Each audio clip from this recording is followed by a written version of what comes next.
Bom dia, boa tarde, boa noite. Bem-vindo a mais um Assim Pode. E hoje nós vamos trazer um tema de muita relevância e importância, que é sobre o ISRC. Nós vamos explicar, né, o porquê e como você deve se cadastrar.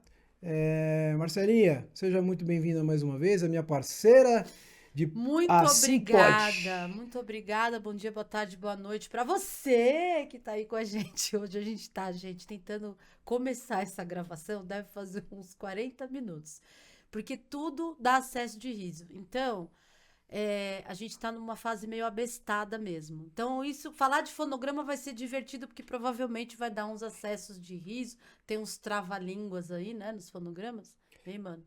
Tem Tem. porque não é só comigo, né? Não.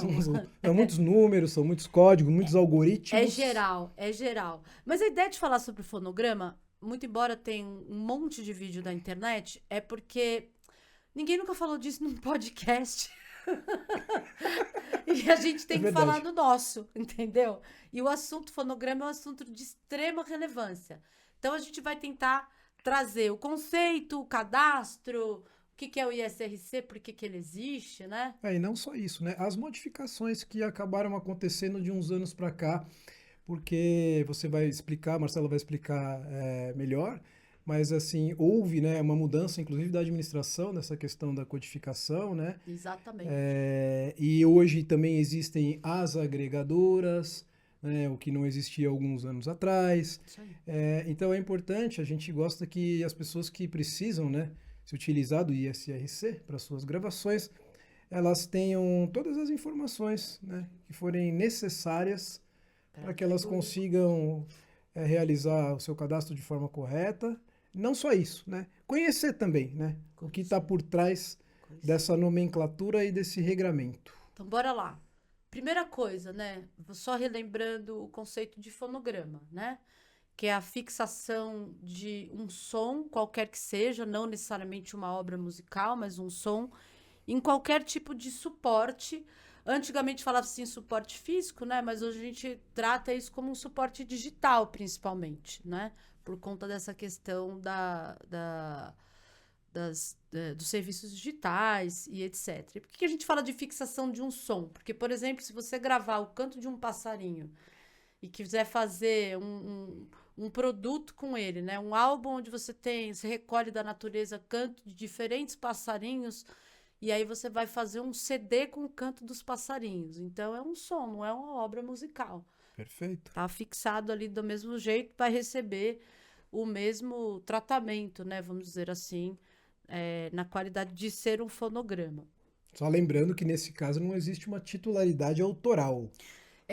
Não tem, Nesse né? caso do exemplo que você deu Se agora. você pensar que você tem que criar o autor, que é o próprio pássaro, né? Agora aí a gente vai entrar num campo de divagação que não tem muita utilidade prática, mas é interessante pensar, né? Botar, gravar o pica-pau, entendeu? Eu E colocaria. Eu eu pensei no faria, pica-pau também. Engraçado isso, olha né? só, mano, Elementes. impressionante, cara. Elements. A sua. Eu falei, hoje é o dia da quinta série. Esse programa vai sair o melhor da série Isso é um toda. perigo. Então vamos lá, pica-pau. Voltando aqui. Então, voltando. Fonograma. Isto posto, o que, que vai acontecer? Para que você possa receber os direitos autorais de execução pública e também os direitos de autorais pela distribuição digital, você precisa que o seu fonograma tenha um código de SRC atrelado a ele. O que, que é esse código, né? Então vamos começar pela sigla. ISRC significa International Standard Recording Code, ou seja, né, é um código internacional padrão de gravação. Por que padrão? Porque ele vai ter esse padrão mundialmente falando. Então, quando você olha para um código de SRC, ele vai sempre ter a seguinte configuração.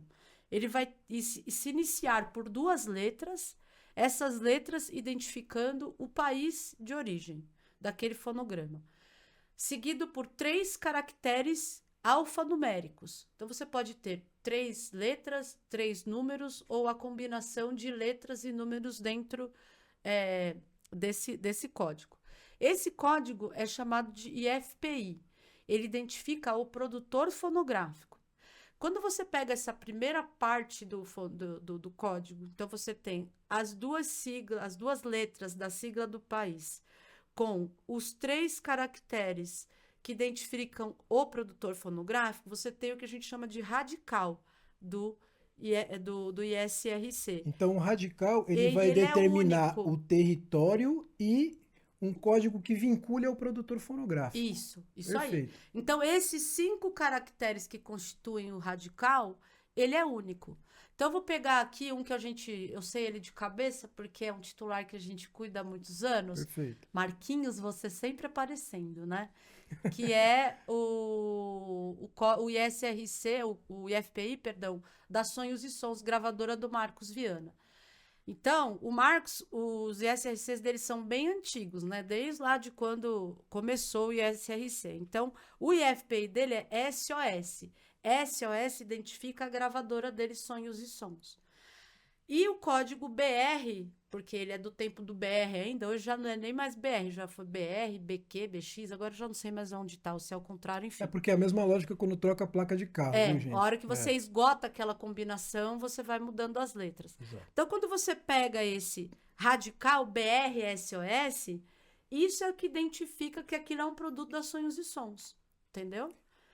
Aí, ok. Em seguida, Em seguida a esse radical, você tem os 2 algarismos que vão identificar o ano de produção daquele fonograma, perfeito. seguido por mais 5 algarismos que vão ser cronologicamente sendo atribuídos na medida das produções. Então, vamos pegar um exemplo do fonograma Sonhos e Sons de 2025. Então, ele vai ser BR SOS 2500001. Entendeu? Para a primeira gravação. Para a primeira gravação daquele ano de 2025. Perfeito. E todo ano essa conta zera. Então, vai ter aquela quantidade de fonogramas que vão ser geradas em 25. Quando chegar o ano que vem, vai ser BR SOS 2600001. Entendeu? Começa a contar de novo. Então, por que é importante entender esse padrão, né? Porque você conhecendo esse padrão e conhecendo essas siglas de país, por exemplo, de ano, você, ao olhar para o código, você já sabe dizer, por exemplo, quando aquele SRC foi emitido.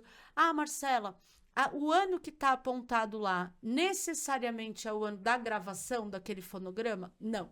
Perfeito. Aquele ano é o ano da emissão daquele documento. Exato. Então é importante distinguir isso, né? Lógico. Você tem ali. Pode ter uma gravação que foi realizada, por exemplo, há 3 anos atrás e ela estava ali. Tava ali parada. Isso. E aí, quando você vai realizar essa documentação, Aí você. obrigatoriamente você tem que fazer com um algoritmo que demonstra o ano Isso. Na hora que do você. ato da regulamentação desse. Na verdade, o próprio sistema, e a gente vai entrar nisso, ele tem essa cronologia. Claro. Na hora que você emite esse documento usando o sistema do Já emite do ISRC, ano que você está. ele já está lá no reloginho dele, indicando aquele ano da emissão daquele documento. Então, vamos lá. Entendemos o que é o código do ISRC. E esse código ele é importante. Eu brinco, eu costumo dizer que ele é o CPF do fonograma, né? Porque, inclusive, aí a gente tem uma questão no Brasil que é muito importante, que atrelado a esse código, existe um conjunto de informações que identificam os titulares de direito desse fonograma. E esse fonograma ele vai identificar tanto os titulares de direito da obra, quanto os titulares de direito da gravação. Lembra que a gente está falando de fonograma, a gente está falando de direito conexo. Mas, ora, em termos de música, vamos dizer assim, não existe uma gravação de música se não existir a obra musical. E a obra musical, ela é mencionada no documento do fonograma também. Exceto se for o Pica-Pau. Exceto se for o Pica-Pau. Mas no caso aqui, a menos que o Pica-Pau esteja cantando, a gente não está falando de obra musical, né? Então, Exato. isto posto, eu falei, hoje vai ser... Começamos com o Pica-Pau, vamos ver onde isso vai terminar. Aí, o que acontece com o fonograma? Bom, vou para o estúdio, vou gravar, né? quais cuidados eu tenho que ter, considerando que a partir dessa gravação, eu tenho um documento que vai ser vinculado a ela, uma ficha técnica. Exato. Bom, você vai para o estúdio, vai gravar, então já vai com papel e caneta para você anotar nome completo, CPF, instrumento de todo mundo que participou da gravação daquele fonograma. Por quê? Porque essas informações são obrigatórias de constar no cadastro daquele fonograma para que essas pessoas possam receber os seus direitos de execução pública certinhos. Exato. Então, e as informações da obra também são informações obrigatórias. A gente lida com algumas situações envolvendo cadastro de fonograma, e aí aqui, gente, eu vou entrando, como o assunto é meio vai e volta, né? Vai Então, tranquilo. só para vocês entenderem, enfim, não tem muita didática, né? Mas vamos lá. Quando você vai fazer o cadastro do seu fonograma, você considera como parte dessa ficha técnica as informações relativas à obra e à titularidade autoral e as informações relativas à própria gravação e à titularidade conexa. Então, pensando em termos de obra, eu tenho que ter os dados do autor, então o título da obra, o autor, se a obra é editada ou não e aonde ela está editada. Se você estiver falando de uma obra que é de um terceiro, quero gravar a música do Gilberto Gil, você precisa ter autorização para isso. Eu não posso simplesmente escolher a música que eu quiser, gravar e colocar nas plataformas porque é legal. Não. Você só pode fazer isso com suas próprias músicas. Se a música for de um terceiro, você tem que ter a devida autorização. Então esse ponto é importante assim, né? A pessoa, ela é um intérprete, ou ela é mesmo um produtor fonográfico, e ela quer fixar, né, uma obra para que isso se torne um fonograma.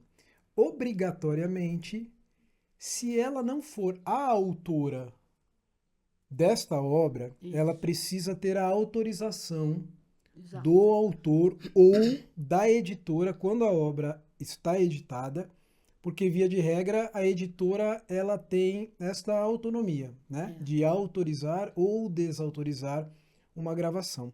Então, toda vez que alguém for realizar uma gravação de uma obra que não é da sua composição, não é da sua titularidade, ele precisa dessa autorização. A partir do momento que ele tem essa autorização, ele está liberado para realizar essa gravação. Perfeito. Realizando a gravação, aí volta nisso que você estava falando. O produtor fonográfico, ele precisa documentar este fonograma. Perfeito. Através do ISRC, Perfeito. que é o que você explicou agora. E nesta documentação, então, ele vai ter que inserir todas as informações pertinentes ao produtor fonográfico, ou seja, a razão social, o CNPJ, o endereço, todas as informações dos intérpretes, se for um intérprete coletivo, dos integrantes da banda, se for um intérprete individual, evidentemente que da pessoa que é intérprete, e todos os músicos executantes e os seus respectivos instrumentos. Perfeito. No Brasil, este é o único documento que faz com que os direitos de arrecadação da execução pública, os direitos conexos de arrecadação pública, sejam possíveis de se contemplar esses direitos através das associações que representam os seus respectivos titulares. Ou seja, você protege o seu patrimônio a partir do momento em que o produtor fonográfico faça parte dele de forma correta. Então é importante, independente se você é um produtor fonográfico, se você é um músico, por exemplo, procure se informar e procure saber na sua gravação se o produtor fonográfico está realizando, né, o cadastro adequado do ISRC. Por quê?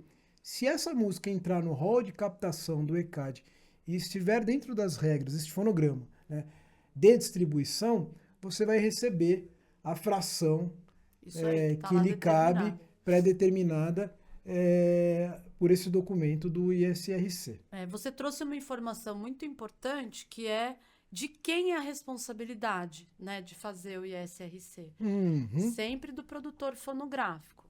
Ah, o intérprete faz ISRC? Não, o intérprete é mencionado dentro da Assim gravação, como os do músicos são documento. mencionados. Lembrando que, gente, o ISRC é o código, óbvio, né? Mas a gente aqui no Brasil, como vincula esse código a um documento, a uma ficha técnica, então quando a gente fala de ISRC, a gente está falando, na verdade, da ficha técnica, né? Não exatamente do código que está inserido nela, entende? Exato. Então, quando a gente falar de ISRC aqui, aplica-se, entenda-se que é o documento aonde contém o código, mas contém também toda a informação relativa a essa titularidade. E a gente tem lá, além da informação da titularidade, a gente tem os dados do próprio fonograma. Então, por exemplo, a duração daquela gravação. O ano da gravação, O ano. o ano do lançamento. Isso. O local do lançamento tem também ou não? Você tem. Não, né? Não, normalmente, quando a gente está falando de fonograma nacional, o próprio já está implícito, né, no próprio BR, Ah, claro. que sim. o lançamento não é informado, o local do lançamento, né? Território do lançamento, pode ser Não. lançado fora do Brasil, Então, no aí Brasil. você trouxe uma questão interessante, tá? Quando a gente está falando de fonograma estrangeiro, existe uma regra, né? Que você precisa aplicar para proteger o fonograma estrangeiro no Brasil, por conta da questão do tratamento nacional, né? E dos países que são signatários da Convenção de Roma, que é a que vai regular, né, toda a questão da proteção do fonograma. Então, se um fonograma estrangeiro é lançado no Brasil, você precisa dizer se a publicação... você precisa verificar, perdão, se esse país que está lançando, ele é signatário da Convenção de Roma. E caso ele não seja signatário da Convenção de Roma... Se ele teve publicação, o que a gente chama de publicação simultânea, num país que é signatário. Perfeito. Porque aí essa proteção ela se estende para aquele fonograma. Então, por exemplo, os Estados Unidos não é. Só que a maior parte dos fonogramas que são lançados nos Estados Unidos tem publicação simultânea no Canadá. E o Canadá é. Então, isso significa que o fonograma vai gozar das prerrogativas que o canadense, vamos dizer assim, tem no Brasil. Então, ele vai estar protegido aqui, né? Então, essa informação da publicação, ela vai ter essa relevância quando você olha para a origem do fonograma e se a publicação é simultânea. Agora, quando a gente está falando a maioria de fonograma nacional, então, as informações adicionais seriam justamente essa, data da gravação, data do lançamento. Hoje em dia, a gente coloca também a informação de agregadora, né? Se aquele produto foi agregado ou não e por qual agregador ele foi. Um bom ponto. Deixa eu só ver aqui. E tem uma outra característica interessante, né? Que são os fonogramas que são usados, por exemplo, para trilhas de produtos audiovisuais. Todo o fonograma no cadastro, ele tem uma informação que você tem que dizer se ele é um fonograma ao vivo, né? Se ele é live ou se ele é estúdio. Uhum. E que tipo de fonograma que ele é. Por exemplo, se ele é uma trilha ou não. Perfeito. Então, quando você faz essa identificação no cadastro, é muito importante, se for um fonograma de trilha, que ele seja identificado como tal. Porque, inclusive, isso, para o ECAD operacionalmente, ele faz diferença ali na hora dele entrar numa esteira de produção para identificação, por exemplo, né? É mais fácil para o ECAD identificar um fonograma trilha quando ele está apontado como trilha no próprio cadastro. Perfeito, para não incorrer no risco de cair como um fonograma, por exemplo, não identificado. Existe esse risco? Não existe exatamente o risco, mas assim, quanto mais informação você tiver sobre esse fonograma e quanto melhor for a qualidade... o sistema fica parametrizado para utilizar todas as informações possíveis nesse processo de identificação. Perfeito. Então, não só você identifica a trilha, como você pode identificar, inclusive, o tipo de arranjo. Ou seja, não é uma informação irrelevante. Não, se está lá e o produtor tiver a informação no detalhe, na minúcia, ele precisa colocar. Sim. Não pode ter pressa, então, de fazer um documento desse. Não, cara, cadastro é muito louco, né? Você falou uma coisa interessante. Todo mundo trata o cadastro como uma chatice.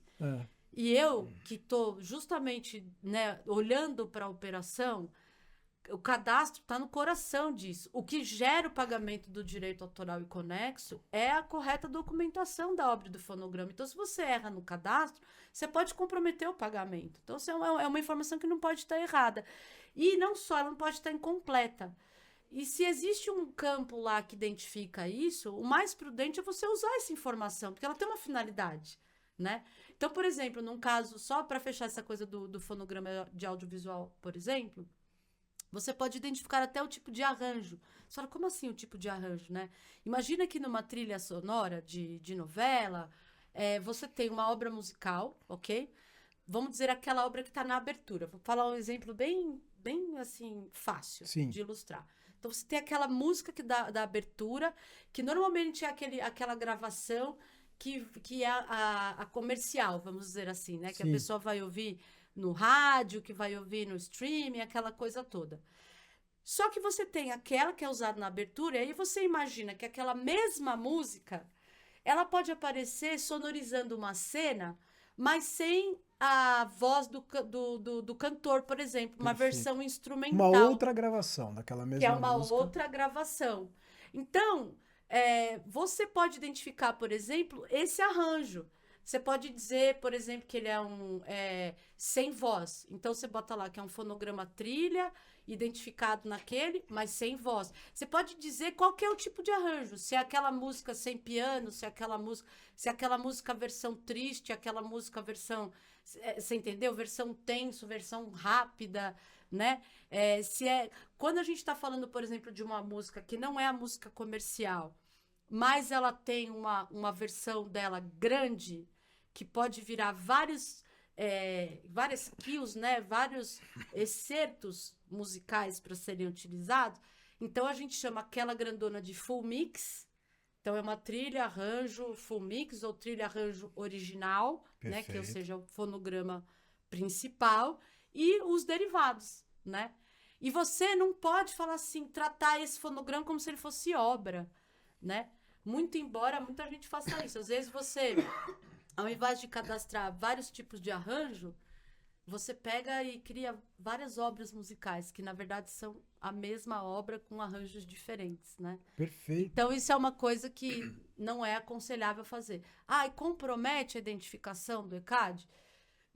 Não vai comprometer, mas pode dificultar, dependendo da situação, ela pode cair Então num essa retido, informação... ela pode cair num limbo. Mas aí eu já estou falando de fonograma e audiovisual, né? Que é até Isso. Essa assunto, informação, indo e voltando um pouquinho. Não, mas faz parte, porque a quantidade de fonogramas em audiovisuais que são inseridos no sistema hoje É muita coisa. é muita coisa, é muito significativa, porque praticamente não existe produto audiovisual sem sonorização musical. Não, É muito não. raro. E isso é importante para que todas as produtoras de audiovisual, todos os produtores musicais de música para audiovisual tenham esse conhecimento, Sim. porque é uma peculiaridade direta, né, do interesse do negócio deles. Sim. Né? Que é produzir música para o audiovisual e documentar.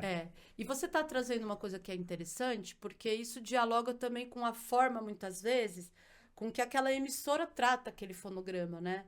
Porque, por exemplo, tem emissora que faz exatamente como está nessa regra, né? Que isso é uma regra que veio do ECAD, acho que de 2014, alguma coisa assim, né? E tem emissora que ou melhor, emissora não, gravadoras ligadas a emissoras, né? Porque normalmente as emissoras hoje elas têm gravadoras, são editoras. Só um parênteses aí, né? É uma coisa só, as né? principais hoje Quando você pensa, emissoras pelo de menos TV aberta, se você né? pegar Globo, Record e SBT, todas são... tem as suas próprias tem gravadoras as suas e as suas editoras. e gravadoras, né? Então tem uma emissora que tem um método de trabalho já diferente. Para ela fala, não, para mim é melhor gerar tudo como se fosse um grande pacote de obras distintas, por conta do meu sistema, o meu modelo de negócio. Então, mas é interessante você pensar que o ECAD ele é tão minucioso e a informação ela pode ser acolhida de tantas formas, né? Que sempre ela vai produzir a receita e ela sempre pode ser entregue com bastante qualidade. Então, o importante é sempre você saber quem é o seu cliente, né? Se você é um produtor musical trabalhando para a emissora A, você tem que entender como é que ela quer essa entrega. Se você está trabalhando com a emissora B, você tem que entender como ela quer essa entrega. E se a gente está falando de um fonograma comercial, de música comercial, agora voltando lá pro 90%, né, vamos dizer assim, do que são os fonogramas que Sim. são esses. Então, o que a gente vai entender? Primeiro, que a responsabilidade dessa informação é do produtor fonográfico. Quem pode ser um produtor fonográfico? Qualquer pessoa, física ou jurídica. Se você é economicamente responsável por aquela gravação, você é. E isso que é importante colocar. Muitas vezes, alguns intérpretes, por exemplo, por não terem muito esse conhecimento, estão começando na carreira, contratam um estúdio e de repente o cara fala, não, deixa que eu faço ISRC para você ou qualquer coisa. É muito importante saber que, não, se eu sou um independente, então eu me filio na Associação de Gestão Coletiva, eu obtenho o meu IFPI, tenho acesso ao CISRC, que é um programa que a gestão coletiva disponibiliza para você gerar esse cadastro, né, gerar essa ficha técnica, e eu mesma faço e eu mesma entrego esses códigos que vão ser inseridos no fonograma no processo de masterização dele, para ele ficar lá bonitinho, gravadinho. Aí você fala, hoje em dia, ainda se usa o CISRC? Sim e não, né? Você tem várias maneiras. O CISRC, ele é muito legal porque ele é um programa que, na verdade, ele foi pensado para auxiliar os produtores fonográficos na geração desse código. Porque como você tem que fazer esses cadastros, tem que dizer tudo que está dentro do fonograma, Perfeito. imagina para você manter o controle disso numa planilha de Excel, né? Você fica louco. Dá, né? mas tem que entender muito do Excel. Tem. Você tem que. Não, você tem que ser praticamente um programador. Não, e você também tem que imaginar que, poxa, então todo ano eu vou. Como é que eu vou controlar isso com abas? Eu vou botar aquelas células até o. Em resumo, desenvolveram um sistema para resolver o problema. Desenvolveu-se um sisteminha que ele é bem simples mesmo. Você instala isso tanto no PC para Windows. No Mac, você tem um emulador de PC dentro do Mac, né? Então, você tem que criar esse PC virtual dentro do Mac para você poder instalar lá dentro. A maioria dos produtores de áudio, vídeo, trabalham com Mac. E o CISRC ele é um produto só para PC, né? Então, você pode pode dificultar gerar... um pouquinho. Se a gente pode dificultar, né? Mas é porque... Assim não pode. Não, assim, deveria facilitar. Assim não pode. Então, aí você chegou no ponto, né? Então, algumas associações acabaram criando módulos que você já cadastra, você gera esse SRC direto no sistema dela, por exemplo. Né? Outros já preferem fazer esse controle por planilha, já abandonaram o CISRC.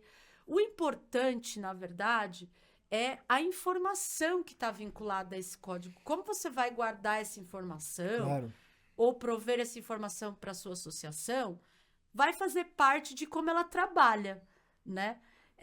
Agora, a tua obrigação como dono do fonograma é ter a informação. Se questionado, conseguir documentar o que você está dizendo, né?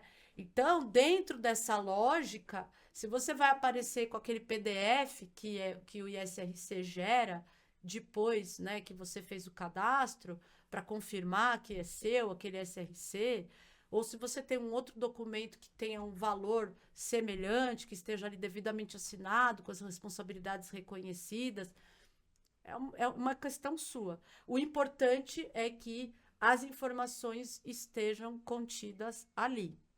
Perfeito. O que acontece agora, entrando, né, nessa parte, quando, por exemplo, eu não identifico o autor num fonograma? Isso pode acontecer, né? Às vezes a gente recebe informações, e aí isso dialoga com o método de trabalho de cada associação de gestão coletiva. Então, vamos falar da ASSIM. Na ASSIM, hoje, se você é um produtor fonográfico, independentemente do seu tamanho, ok? E a gente, ao receber o seu pedido de cadastro, a gente vê que você está gravando uma música comercial, nós vamos devolver o pedido para você, falando, cadê a autorização para você gravar essa música? E se você não trouxer a autorização, a gente não vai cadastrar. A gente só vai cadastrar mediante autorização. Todas as associações são assim? Eu não posso falar em nome das outras, né? Imagino que Mas quero crer que haja algum critério, né? Mas na ASSIM é dessa maneira. Sem autorização você não cadastra. Muitas vezes você até tem a autorização ou é uma obra de sua autoria, mas a hora que você vai fazer essa informação dentro do fonograma, ela está incompleta. Então, eu não tenho, por exemplo, o CPF do autor, né? Ali dentro do formulário de cadastro do fonograma. E eu não tenho como encontrar essa informação de alguma forma. Aí, o que que acontece? Para você não inviabilizar o cadastro do fonograma, a gente cria uma obra que é chamada no sistema de obra pendente de identificação. Então, ela é criada com base numa referência, normalmente a referência autoral. Ela fica vinculada, né, ligada naquele fonograma, de tal maneira que, se houver captação e repasse de execução pública para ela, vai pagar a categoria conexa. Então, o ISRC que está cadastrado vai As categorias receber, identificadas, né? porque ela é identificável, justamente. E a parte autoral vai o quê? Vai para o crédito retido, né? Vai ficar retida até que seja feita a identificação daquela obra. Por isso que é muito importante, quando vai fazer o fonograma, trazer a informação completa sempre. Porque toda captação para fins de pagamento de execução pública ela é feita através do fonograma. Ela é feita através do fonograma. Exceto, né? Se for ao vivo. Ao vivo, né? É se for ao evidente vivo, que não. se for ao vivo não usa fonograma. A gente está falando de toda captação que utilize um fonograma. Olha a Né? importância Então, dessa... música mecânica é 100%. Música em audiovisual é 100%. Música em streaming é 100%. 100%. Ou seja, olha a importância dessas informações e dessa documentação. Ela está sendo provida de forma correta. Exato. Né? Tudo o que tiver informado dentro do ISRC, que contenha o ISRC, de uma certa forma vai ser utilizado para o pagamento, quando se estiver sujeito a isso, né, ao pagamento dos direitos conexos daquele fonograma. Então é uma responsabilidade muito grande para quem trabalha com essa parte documental, e a pessoa precisa estar muito bem treinada. E você colocou um ponto que eu acho importante a gente também enfatizar. O prestador de serviço, o estúdio, ele não é o titular do direito de produtor fonográfico, né? Como você bem colocou, o titular do direito do produto fonográfico é aquele que foi o responsável econômico por aquela produção.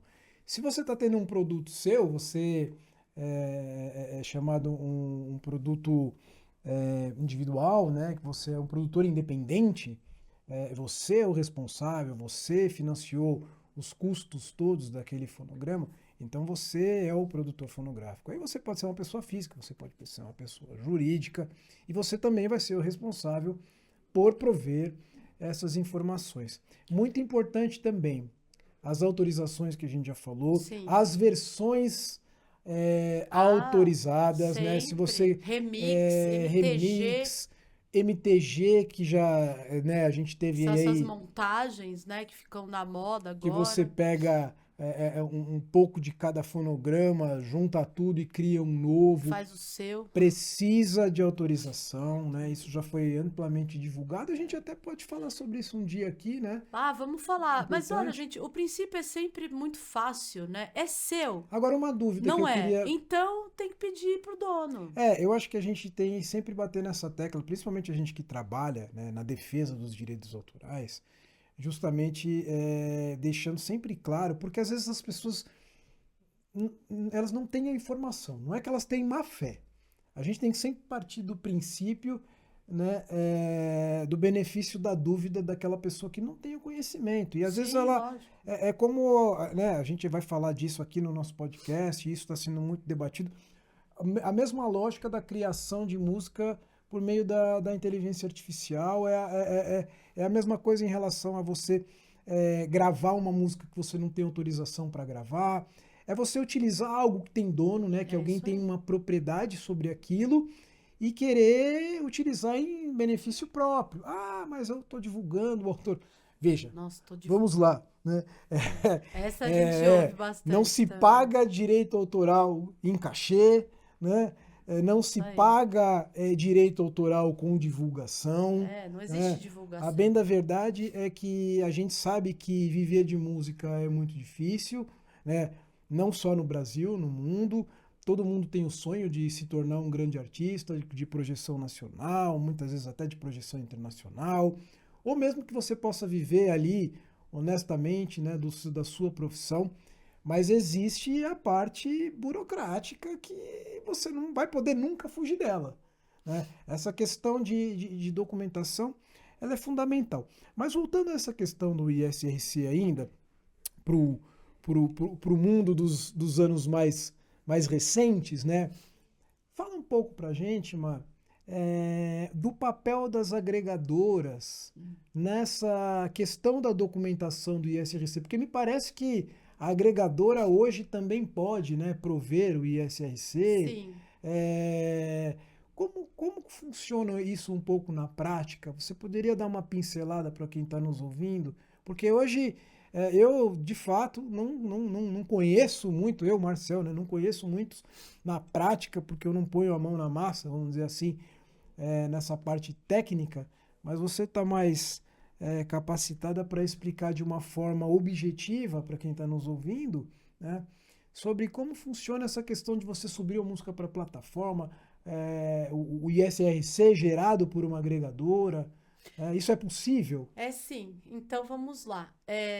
Uma coisa, antes de eu entrar nisso, só complementando o que você disse antes sobre as responsabilidades, vamos lembrar que pelas regras hoje, né, do sistema de gestão coletiva, se um produtor fonográfico erra uma informação ou omite uma informação no fonograma, e isso gerou um repasse que gerou um pagamento indevido para alguém, depois, quando essa informação é corrigida, esse produtor fonográfico é debitado, né?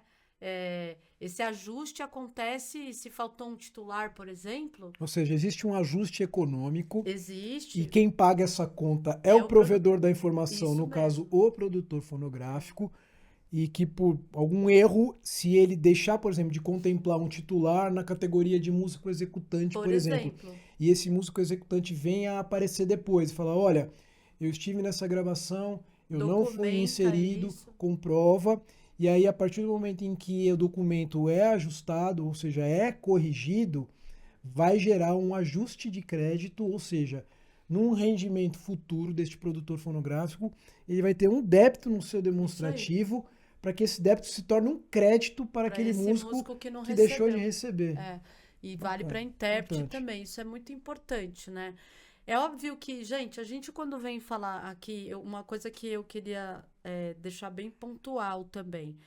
É, as regras do ECAD que estão no regulamento de distribuição e nas instruções normativas, né, nos documentos internos de aplicações dessas regras, elas são muito complexas. Então, quando a gente traz as regras aqui, a gente traz as regras de uma forma bastante generalizada, tá? Sem Então, dúvida. toda vez que a gente for falar, por exemplo, que nem de um ajuste, esse sempre vai ter condições relacionadas a isso. É, Então, grosso modo, o conceito do ajuste é esse. Mas, dependendo das situações, se for um fonograma estrangeiro, por exemplo, tem às não, vezes algumas é, exceções, então é sempre bom existem lembrar muitas peculiaridades, é, né? A gente está que. trazendo aqui muito por cima que existe, né, esta questão, e de fato existe, Sim, né, sim, de é quando há um importante. crédito indevido, porque veja, na prática nada mais é do que o seguinte, o reparto do quinhão, da remuneração, do direito conexo daquele fonograma foi feito de uma forma equivocada quando existe uma omissão ou a falta de algum titular que lá deveria estar e não está.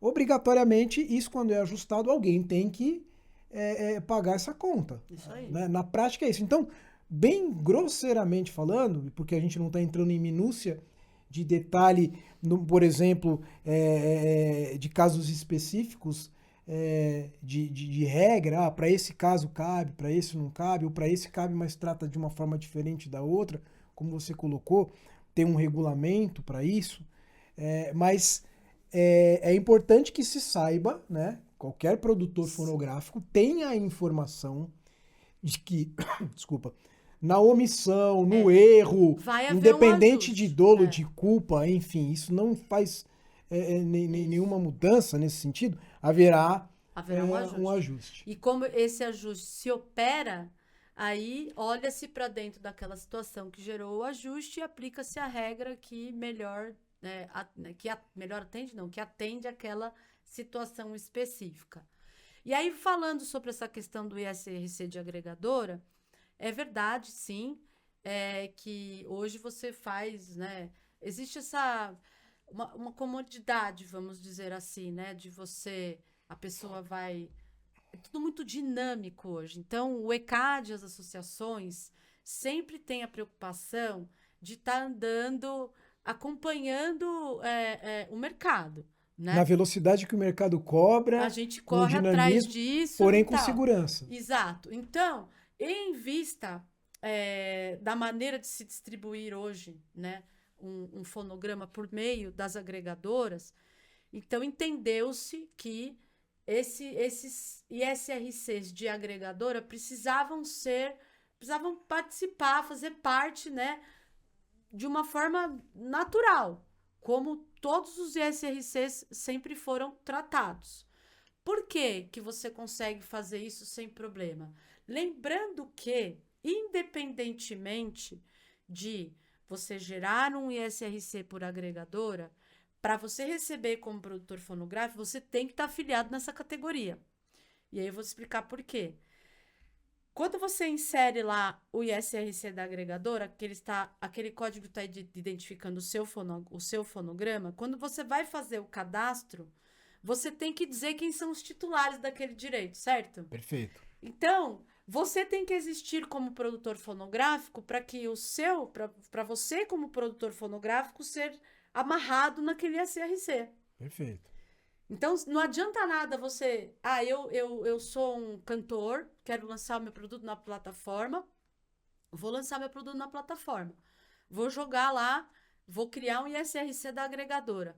Mas eu só estou filiado como intérprete, como artista na minha sociedade de gestão coletiva. Eu não estou filiado como produtor fonográfico. Não, você precisa estar filiado como produtor fonográfico. Nesse caso, então, peraí. Porque o código de SRC pode não ter sido gerado, vinculado àquele radical que eu falei lá atrás, que era o radical que vai identificar o país e você como produtor fonográfico.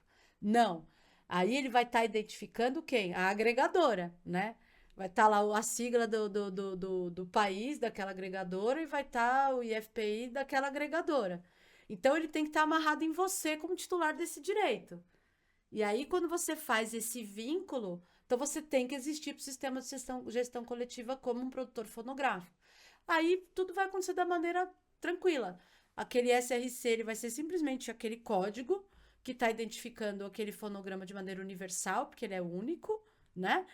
Mas está amarrando, Está vinculado. está vinculado a você. Então você vai receber e os outros titulares vão receber também. E isso é muito importante, gente, porque hoje o ISRC ele não é só uma base para você receber o direito de execução pública. Não. O direito de reprodução também, né? Que o titular recebe quando ele agrega esse fonograma e depois para a obra, para o autor ser identificado dentro lá do sistema da back-office, né? Quando a gente vai fazer a arrecadação da parte autoral no digital, é pelo ISRC que você faz essa identificação, né? Porque você tem uma obra amarrada naquele SRC. Justamente porque a obra. É como a gente falou lá atrás, não existe fonograma sem obra. Exato. Né? A obra vai estar inserida as informações da obra no ISRC. Vai estar, por quê? Porque quando você agrega o código que vai, que, vamos dizer, é único, né? É a única informação, depois que é muito interessante, depois que você distribuir um fonograma numa plataforma, né? Você consegue editar várias informações, que a gente chama de metadados, né? Você consegue editar muitas coisas desses metadados. Mas tem duas coisas que você não muda, que é bem interessante. O ISRC e a ordem das faixas. Você não consegue mudar. Você lançou um produto lá, tem 10 faixas, né? E elas têm uma ordem, né? Você ouve igual você ouviu um se CD. Se não for um single, tem né? uma ordem. Então não estamos falando de single, bem lembrado. Você consegue mudar, por exemplo... Não, você não pode fazer a faixa 3 virar faixa 1. Não. Pronto. E também você não consegue alterar um ISRC. Então, na hora de fazer essa questão de agregar, inclusive, tem um cuidado enorme quando você vai fazer. Hoje em dia, várias plataformas, né? Elas dão a possibilidade de o próprio usuário, né? Subir, fazer ele mesmo a gestão, a distribuição, as coisas estão bem assim, né? Então, se você errar ali, tipo, um dígito, lascou. Você entendeu? E você pode comprovar que tem uma cadeia ainda maior do que a sua se você tiver. De repente, você, por um equívoco, colocou um ISRC que já existe lá. E que é de um outro fonograma, né? Perfeito. Isso vai lembrando que tem uma curadoria. Não, né? então, eu ia colocar exatamente isso agora. Existe uma curadoria, existe um tutorial, mas é importante as pessoas terem muita noção do o porquê, né? O porquê dessa documentação, o porquê dessa codificação. Porque quando você tem, pensando, né, em distribuição de royalties, né? Você, evidentemente que existem inúmeras obras musicais com muitas gravações, né? Então Isso, você pega, por sempre exemplo, pra ele que a você gente pega fala. um Over the Rainbow, né? Nossa. Cara, eu acho que é uma das músicas mais gravadas Gravado. no mundo, em vários países, por uma quantidade gigantesca de artistas. Sim. Mas você tem uma codificação da obra original, porque ela é única, né? A criação, o registro da obra é vinculado aos seus autores e aos seus editores, eventualmente pode até ter mudado de mão, né, de editor, porque uma editora que compra o catálogo de outra, coisas nesse sentido. Mas a parte conexa, você pode ter milhares de gravações, né, de uma mesma obra musical. Então, como você identifica isso se você não tem um documento específico com uma codificação específica para apontar que aquela gravação, né, é daquela obra musical, mas pertence à titularidade patrimonial, pertence à gravadora X, né, e os direitos oriundos, né, na parte conexa pertencem aos intérpretes Y, Z e os músicos executantes e tal. Então Isso é interessante o que você falou. Porque quem tá, de repente, meio que entrando agora, as pessoas mais novas, né? Cara, o cara tá ali, ele tem um baita de um talento, ele tem um instrumento, ele tem a voz. Tá, mas e agora? Como é que eu vou emergir nesse mundo, né? Que katsu, que essa sopa de letrinhas, né? E aí a gente tem que, de uma forma mais simples possível, pelo menos tentar fazer com que as pessoas entendam o porquê que ela tem que fazer. Ela não simplesmente chegar lá, entrar numa plataforma, seguir um tutorial e joga pra dentro e deixa o sistema acontecer. Não, inclusive porque, por exemplo, já me perguntaram isso, né? Ah, o sistema das plataformas, né? Das agregadoras, conversa com o sistema do ECAD? Não. Não conversa. Então, isso significa... Mas gera algum prejuízo? Também não. Não, não conversar não gera nenhum prejuízo, né? O que gera prejuízo é você lançar e não ir na sua associação cadastrar, né? Sim, exato. Para depois você poder... Porque esse aqui é o grande problema. Lembrando que tem que estar vinculado. Quando você lança e gera o código pela agregadora... Ou mesmo com o seu código. Ou mesmo com o seu próprio código.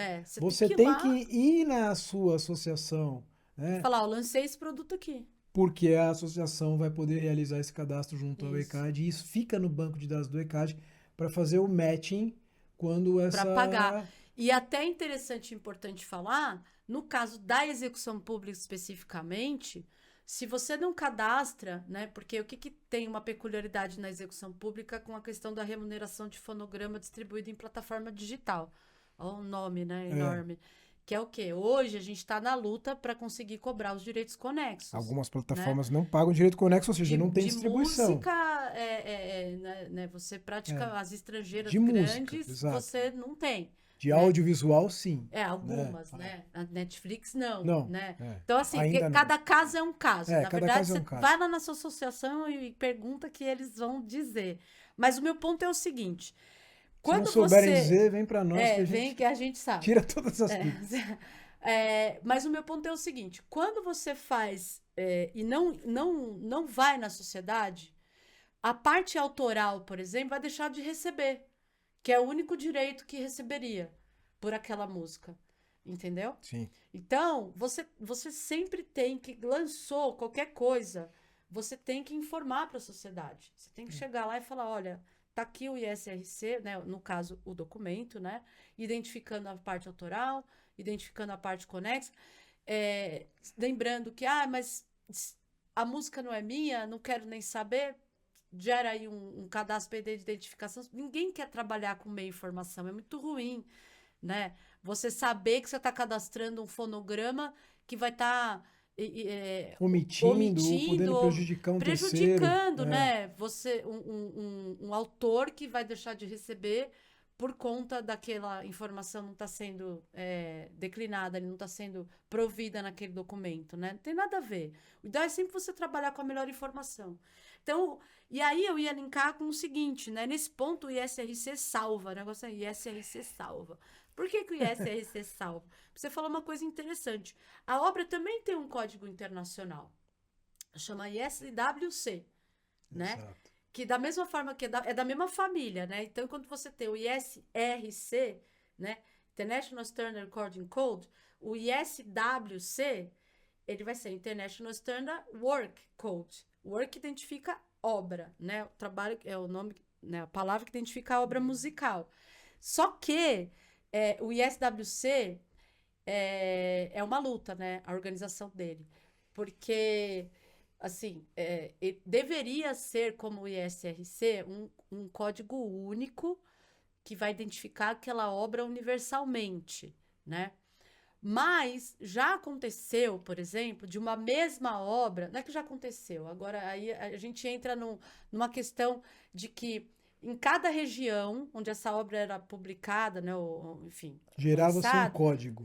para identificar. Então, a CISAC, eu estou falando grosso modo, tá, gente?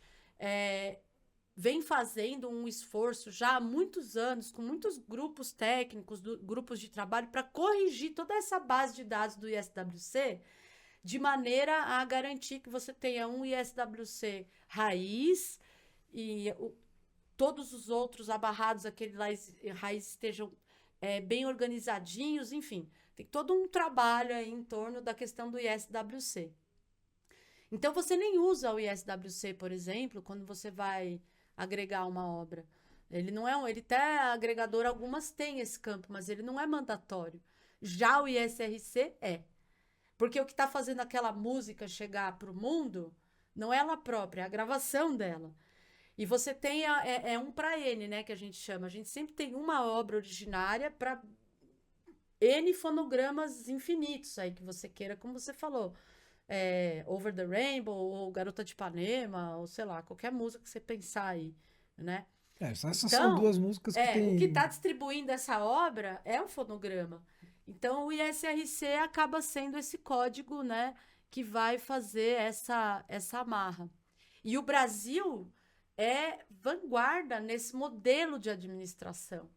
Isso é muito legal pontuar, né? Essa preocupação de transformar esse código num sistema de administração de direitos autorais e conexos é uma coisa que o mundo vem aprender com a gente. Não só vanguarda, como né? O Brasil ainda é, né? Ainda é, tá se não o mais, né? Eu acredito que o país mais desenvolvido. Sim, ele é o mais bem organizado nesse sentido. Você que não faz recebe a direito melhor conexo em nenhum lugar do fonograma. mundo como no Brasil. Da forma, Olha, com a peculiaridade que o Brasil distribui.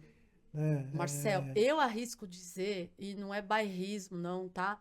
Que a gente, assim, muito embora não sejamos, né? O sistema de gestão coletiva brasileiro ainda não é o maior do mundo, nem nada. Mas acredito que é o 8º em arrecadação, né? Então, mas né? independentemente dele ser do tamanho econômico que ele tem, do ponto de vista operacional, eu acho que ele é o mais bem organizado. Não tenho dúvida. E do ponto Pela de experiência vista que a gente tem, do que a gente conhece pelo mundo aí. Que a gente vê pelo mundo. Por mais que você fale, nossa, tem sociedades que são realmente muito mais desenvolvidas no sentido, por exemplo, tecnológico. Mas, assim, quando você olha para dentro do sistema, você vê, primeiro, a quantidade de regras que permite que um titular de direito possa participar de uma receita. Ser contemplado.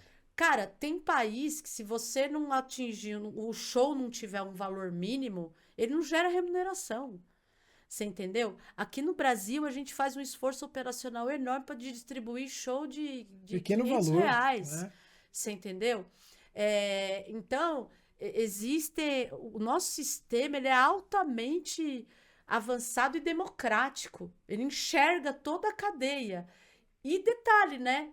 autoral e conexo, que também é uma outra característica que você não vê pelo mundo. É verdade. Levou muito tempo, gente. A gente pega o exemplo da Inglaterra, levou muito tempo, por exemplo, para PRS, que é a Sociedade Autoral Inglesa, e a PPL, que é a Sociedade Conexo Inglesa, se juntarem para fazer uma cobrança unificada. Isso no Brasil já existe desde a 45 existência do anos. ECAD. Mais, né? O ECAD tem É. 50 anos, vamos dizer assim, grosso modo. Quase Quase 50 isso, anos. né? Então, você veja, a gente está muito à frente, né?